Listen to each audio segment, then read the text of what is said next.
Alright, so here we go. Sorry for quality on this one. I'm using my headphone for this so you can see this kind of nasty light over here, but I have that Sony over here, and then that light's kind of shining down, and then I got iPhone right out in front here. I'm trying to give both angles so I can actually talk, and then you guys can see the product as well. I don't have like any special knife when it comes to being able to unbox. There's a lot of things that we have to improve here still, like lighting for one. That's a really big one that I've been looking at a lot of different stuff. Hopefully to improve that and trying to look at different lenses for not some crazy amount of money.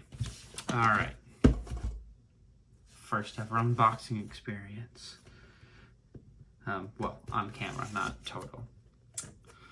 Let's just get nice clear.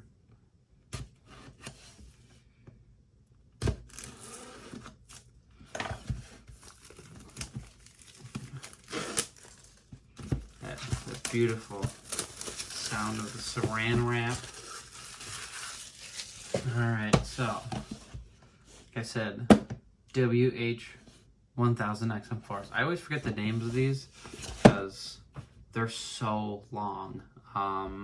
You had the WH-1000XM2s, the 3s, the 4s, but then you also have the WF-1000 XM3s for the earbuds and just a whole mess. Sony, fix your naming scheme. Everyone fix your naming schemes.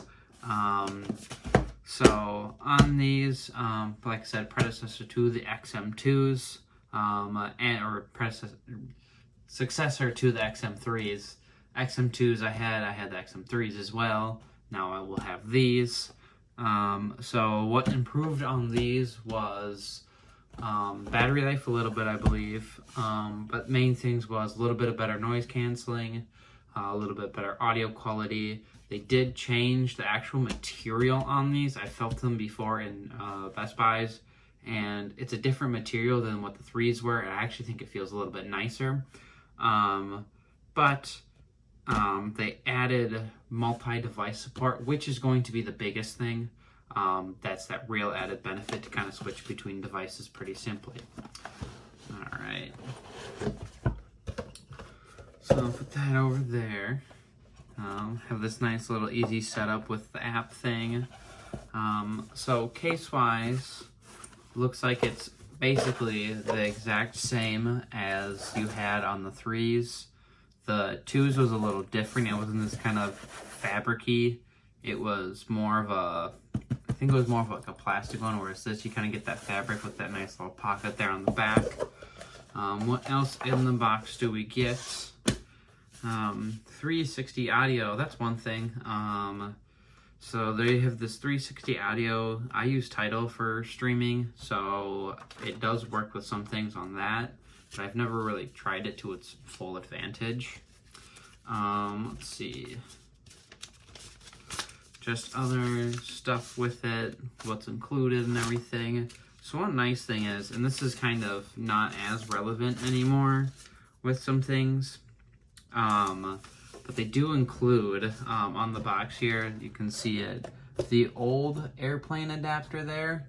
That is something that not any others do at all, just because it's never really used for that matter. So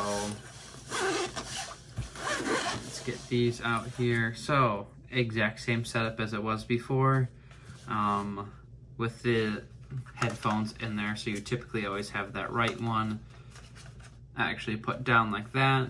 Let's see, audio jack, still same spot, USB-C port in the same spot, power button, and then this, so this is actually different. This right here, it actually says, I don't know if you guys can see it there, but it actually says custom there. So that you can actually use between either noise cancellation, the ambient mode, turning it off and on, or you can use it for Google Assistant or Alexa, whatever you decide to set up. It works with both of those. One interesting thing I just see right off the bat on mine, they have kind of almost this weird little, like, I don't know if my camera will focus on it, like a little knob of plastic there. It kind of is weird. I don't know what it is, but I constantly keep wanting to like pick at it, so we'll see how long that lasts on there. So one other thing that I forgot they added, so on the inside here you can see this little sensor there.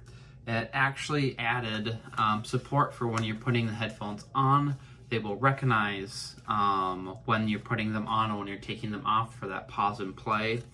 So that's a really cool thing there. So we got those. Small little Type-C port, or Type-C cord. I have 10 million of these, so this is just kind of nice for like the car. Actually, it's probably the most useful this is going to be. This is just a guide. So a lot, they keep showing these here. So on the sides of these, on the right ear cup is where your actual controls are. So like pause and play on the middle there. You swipe up and down for volume, up and down, skipping in previous tracks. So these have the best functionality when it comes to using like ear cup design integrated with like the user experience.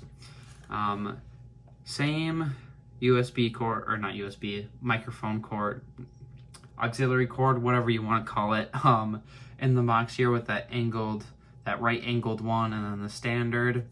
And then here would be the older airplane jack that really isn't ever used anymore.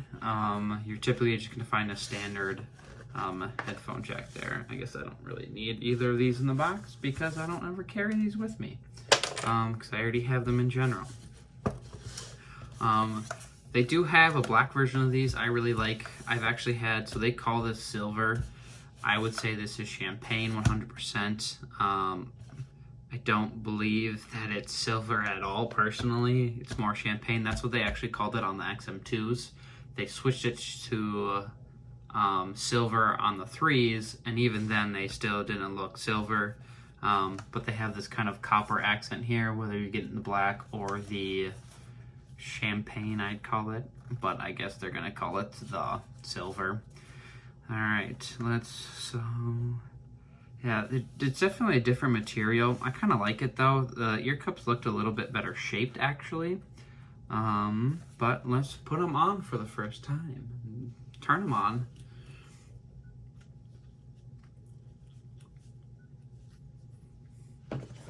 We'll pair it with my S20 Plus just because it's the easiest way. That was pretty fast, right away. I don't know if this is gonna focus or not. It says exactly to pair onto them, but with Samsung, unlike an Apple phone, you can just do that and pair them immediately. That's one benefit to having any type of Android phone, is you can just tap it and you're all good to go. All right, so immediately asked me to activate. That's what I was talking about with that thing there. It immediately asked you about Google Assistant, since that's what I have set up with basically all of mine. Let's get to it.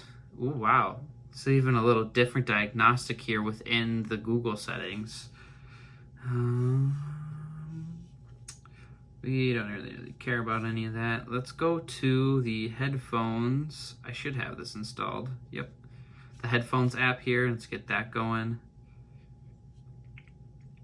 Version 7.1. That's for the app, not the headphones. That'd be crazy if they were already on a 7.1 for the headphones. Set up 360 audio later on. Go to the dashboard. I'm sure, yep, there's already an update. Analyze ear shape. I haven't done any of that. I typically have that set to sound quality rather than stable connection because that's not as big of a deal to me. Let's optimize the headphones though. So this is essentially optimizing your surroundings and whatnot to get the best noise canceling with it, with like atmospheric pressure and other things. So it kind of helps with the pressure of noise canceling headphones. These are on full noise canceling. So they have this new thing. So interesting. They have what's called speak to chat here. So this is basically what it's saying is that if I start talking, oh wow, that's really quick. So now everything, the pass-through and all that is there. So now if I was to start talking to someone, my headphones are going to stop the noise canceling and drown the music so I can talk and hear some people. That's really cool though. I really like that feature. That is definitely new as well. I'm going to turn that off though because that's going to just constantly keep going. Alright, let's get to some actual music now. They get very loud. Very, very loud. I can barely hear myself, so if I'm yelling, I don't mean to be. But no, these are very good again. I can't recommend these headphones enough, more than anything in the world. If you're willing to spend the $350 that these cost, 100% worth it, no matter what. There's nothing that comes close to it, in my opinion. Well, so there's the Bose 700s, which do come close, but with the full-on noise canceling of these, it's just so good, and it just, you can't complain about it at all. Let's try a super bass heavy song here. Always got to try that cause why not? Alright, these are, again, absolutely fantastic, amazing. I can't express it enough. I love over-the-ear headphones. They're so much better than earbuds. As much as I want earbuds and earbuds, these are just so good. Nothing compares. They're fantastic. Alright, that's it, because I could keep going on and on about these and keep wearing them. One thing, before we go, I gotta try the taking them on and off. Let's see here. Yep, recognized them. Look at that. That is so nice. There's a beautiful added benefit to these. So if you're looking for, I'll have a review actually coming. I'll do an actual review on these, but these still gonna be the kings of noise canceling and just headphones in general. Go out and get them. They're 100% worth it. Alright, thanks for watching. Until the next video, which will probably be the review of these, stay safe, have a good one. I'll see you then.